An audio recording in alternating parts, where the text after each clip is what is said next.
Assalamualaikum warahmatullahi wabarakatuh. Teman-teman, sekarang kita akan membahas tentang pengaturan pada aplikasi Odoo.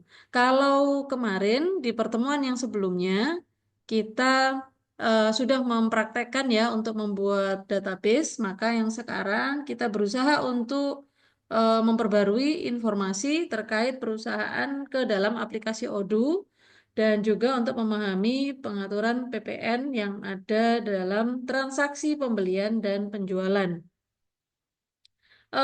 Teman-teman sekalian, untuk memperbarui informasi perusahaan, langkah awal yang harus kita lakukan adalah pertama membuka browser Odoo ya, sama seperti yang sudah tampil di sini. Lalu setelah itu kita pastikan untuk membuka database kita. Dan setelah membuka database kita, lalu setelah itu kita bisa lihat modul-modul yang ada di dalam database PT Nusantara Furniture ini sudah tampil.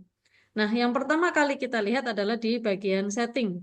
Setting ini kalau di versi yang sebelumnya ada gambarnya roda, tapi kalau sekarang gambarnya uh, mur atau baut gitu ya. Di sini akan muncul beberapa menu untuk setting tersebut. Ada beberapa kategori, yaitu di tab General Setting, lalu di kategori CRM, lalu Sales, Calendar, Accounting, Project, Sign, dan intinya semua aplikasi yang sudah diinstal seperti itu. Kita akan memperbaiki dulu yang di General Setting. Di general setting ini eh, kita bisa men-setting mulai dari user gitu ya. Berapa banyak batasan akses yang kita berikan kepada user. Kita bisa meng-invite atau mengundang akun email dari user-user yang lain. Jadi misalnya dalam satu departemen penjualan itu ada 10 karyawan, maka 10 karyawan ini bisa dianggap sebagai 10 user. Dan kita memasukkan email karyawan-karyawan tersebut supaya mereka bisa akses ke database kita. Lalu berikutnya untuk languages, di sini ada satu language yang di awal kita sudah memilih ya. Kita sudah memilih bahasa Inggris dan kalau seandainya ada lebih dari satu bahasa bisa ditambahkan di sini. Nah, sekarang kita fokuskan di companies. Di companies ini, PT Nusantara Furniture ini awalnya kita hanya mendapatkan, kita klik bagian update info, awalnya kita mendapatkan nama perusahaan, lalu setelah itu mungkin region ya, jadi negaranya, dan lain sebagainya. Nah, untuk saat ini kita berikan alamat ya. Kita berikan dulu alamatnya sesuai dengan yang sudah ditentukan, yaitu di Jalan Jalan Merdeka nomor 45 dan city-nya, kotanya adalah Jakarta. Lalu setelah itu ini sudah otomatis negara Indonesia dan ada company ID tapi ini kita tidak isi. Dan currency-nya karena di Indonesia dia otomatis menggunakan IDR ya. Lalu setelah itu di font-nya kita isikan terlebih dahulu 555 7890. Dan alamat email ini bisa diganti sebenarnya rekan-rekan, tapi ini saya putuskan untuk tetap menggunakan email yang di sini. Lalu setelah itu kita bisa save kalau memang sudah selesai. Sebenarnya kalau dilihat dari sini kita sudah ini ya, sudah siap ya. Kita sudah melakukan update informasi. Kita bisa kembali ke setting. Nah, kita cek aja apakah di setting tersebut sudah berubah atau belum. Nah, ini. Jadi sudah berubah ya, teman-teman ya. Di company ini kita sudah mengganti apa namanya alamatnya dan lain sebagainya.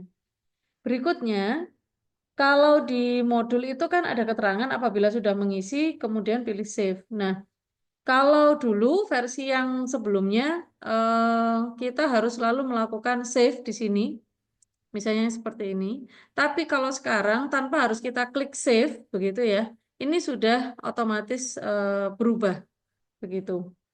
Dan untuk pengaturan pajak pembelian atau penjualan, ini kita menggunakan PPN, maka sekarang kita pengaturannya adalah di bagian accounting. Di bagian accounting ini membahas tentang fiscal localization, lalu setelah itu ada accounting importnya, lalu setelah itu ada PPN, sorry kok PPN, pajak maksud saya ya, ada default taxesnya dan lain sebagainya. Nah, ini kita berusaha untuk mengganti nanti nama sales tax dan purchase tax-nya.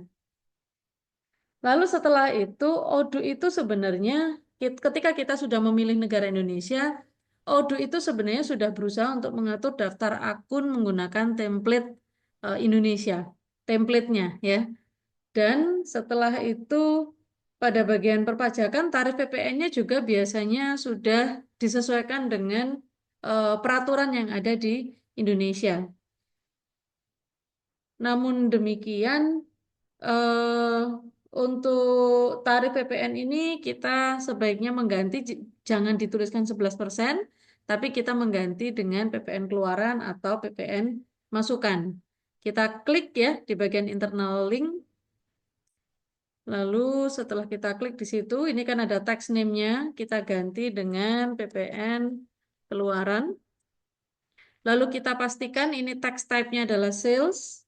Lalu setelah itu kita juga pastikan bahwa untuk link-linknya ini tadi, baik untuk distribusi invoices dan juga untuk distribusi refund. Refund itu biasanya terjadi karena ada retur, kita mengembalikan dana, maka semua harus dilinkkan dengan VAT sales, begitu. Nah, baik kalau sudah kita bisa ke kembali ke ini. Kita lihat apakah untuk teksnya sudah berganti. Ini ya, sudah berganti ke PPN keluaran. Nah, sekarang untuk purchase tax, ini kita ganti namanya PPN masukan. Nah, seperti ini. Lalu, kalau sudah, setelah PPN keluaran dan PPN masukan sudah kita cek, dan biasanya kalau di PPN masukan tadi, kita belum, ini ya, belum pastikan lagi ya. Tapi insya Allah sudah sesuai teman-teman. Jadi kalau di PPN masukan ini kalau kalian lihat, maka dia otomatis distribution for invoices dan juga distribution distribution for refund itu semuanya dilinkkan secara otomatis ke VAT purchase gitu. Baik, kita akan kembali dengan setting yang ada di sini. Nah, ini kan untuk general setting ya, teman-teman ya. Lalu di sini ada CRM, lalu setelah itu untuk sales juga nanti akan kita pelajari secara bertahap. Tapi saya berharap kalian juga mau mempelajari lebih mandiri begitu. Silakan mengeksplor apa saja pengaturan-pengaturan yang ada di dalam modul setting ini tadi. Nah, kalau sudah, teman-teman, maka kita bisa masuk ke latihan berikutnya.